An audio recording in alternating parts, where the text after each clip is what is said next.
को दूसरी बार बुलाने का डर लग रहा है, क्योंकि पहली बार क्या हुआ है। उनसे पूछो जिनका घर कैसे उजड़ा है, मैं देख रहा हूं।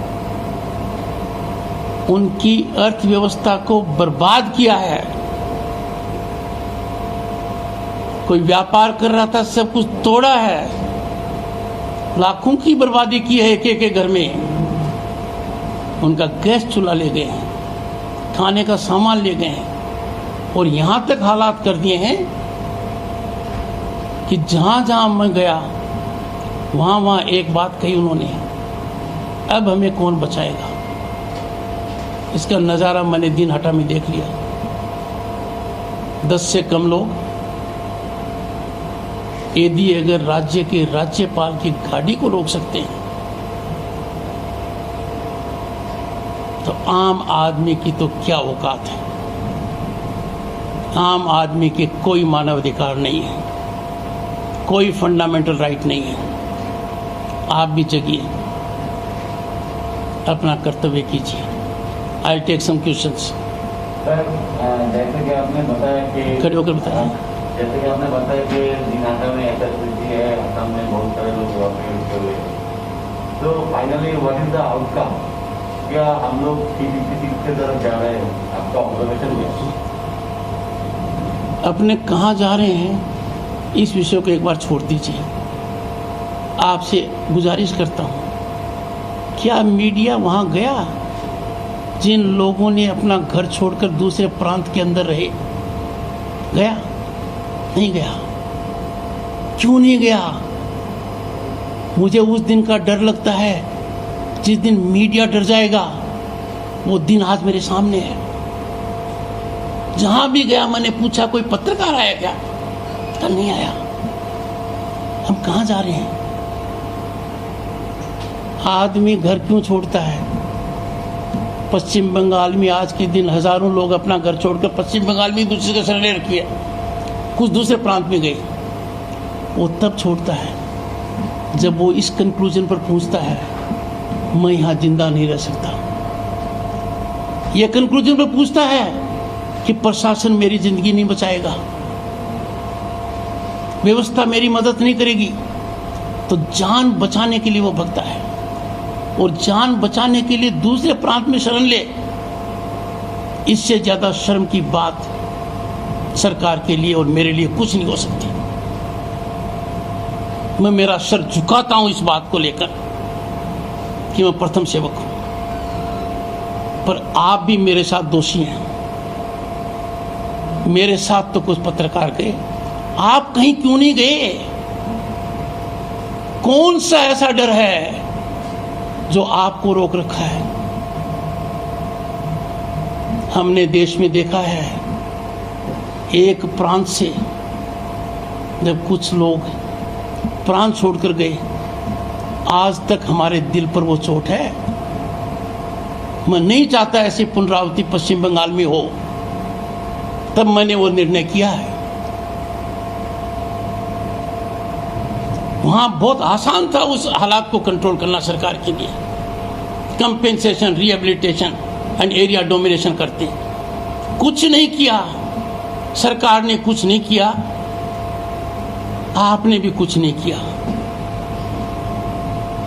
एक एक का इंटरव्यू लेते ना तो आपको पता लगता कि क्या हो रहा है। घर में मौत हो गई, उसमें भी उन्होंने क्या खिलवाड़ किया। 2-2 बच्चियों के बाप के पांव काट दिए गए। घर में जानवरों को नहीं बख्शा गया। मैं भावनाओं को उत्तेजित नहीं करना चाहता, काटा गया। आपकी चुप्पी और मेरा इनएक्शन, हम लोगों को दंड मिलना चाहिए, पश्चाताप करना चाहिए। हम इतिहास के उस मोड़ के ऊपर खड़े हैं आज के दिन, जब हम चुप हैं और संविधान को तिलांजलि दी जा रही है। क्या ये ओपन सीक्रेट नहीं है कि विक्टिम कौन है? और क्राइम करने वाले कौन हैं? क्या आपके मन में कोई शंका है इस बारे में? क्या आपको नहीं पता कि पुलिस कुछ लोगों के खिलाफ मुकदमा दर्ज करने की औकात नहीं रखती है? यहां पर चाहे वो राज्यपाल की गाड़ी कोई रोक दें। जब मैं माननीय मुख्यमंत्री से SSKM हॉस्पिटल में मिलने गया था, जब उनके चोट लग गई थी, वो नंदीग्राम से सीधी आई। एक दुराचरण किसी व्यक्ति ने किया,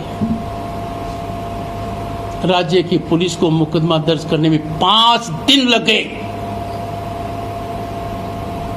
राज्यपाल के साथ घटना होना,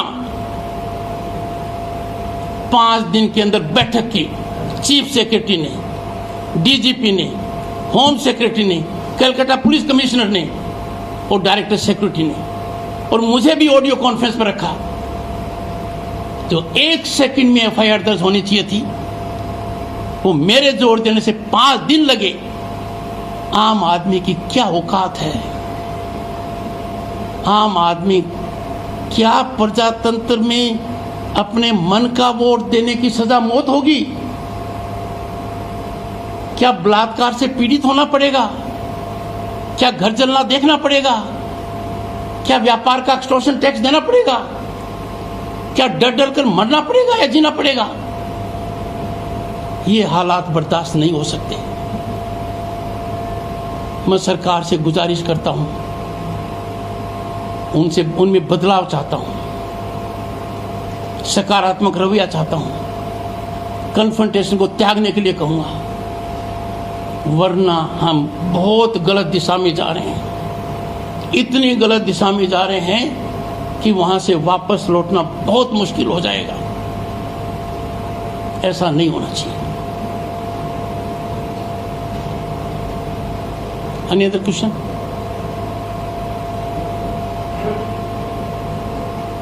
बंगाल में जो कानून व्यवस्था की जो परिस्थिति है, क्या राष्ट्रपति शासन केवल बचे रहेंगे बंगाल? आप बताइए, लगना चाहिए कि नहीं लगना चाहिए? कैसे? आप तो पत्रकार हैं, आपको पता होना चाहिए हालात क्या हैं, ग्राउंड रियलिटी क्या है। आपने कुछ रिपोर्ट किया आज तक? जो कुछ मैंने कहा है, या तो मुझे कहिए कि राज्यपाल महोदय, आपने जो स्थिति का आकलन किया है, भयानक स्थिति का वर्णन किया है, ये गलत है। मैं सही कहता हूं तो आपको ही नजर क्यों नहीं आया? हर नागरिक का कर्तव्य है मेरे भाई। मैं आपके प्रश्न को ऑब्जेक्ट नहीं करता, आपका प्रश्न लाजमी है। मेरा जो दायित्व है वो टक्कर टकराव का नहीं है। मैं न किसी से टकराव चाहता, न किसी को टक्कर देना चाहता। मैं सुधार चाहता हूं, मैं संविधान के प्रति आस्था चाहता हूं। मैं चाहता हूं सब मिलजुल कर काम करें। देश के सामने बड़ी समस्या है कोविड की, प्रांत के सामने कोविड और पोस्ट पोल वायलेंस की समस्या है। इसमें नेगेटिविटी को त्याग दीजिए। जो लोग नेगेटिविटी फैलाते हैं वो भारत की संस्कृति का अनादर कर रहे हैं। ये पॉजिटिविटी से, एकाग्रता से, सहभागिता से, सबको साथ लेकर लड़ने की बात है। जहां तक मेरे को क्या करना है उसकी सार्वजनिक चर्चा मेरे भाई हो नहीं सकती, होनी भी नहीं चाहिए।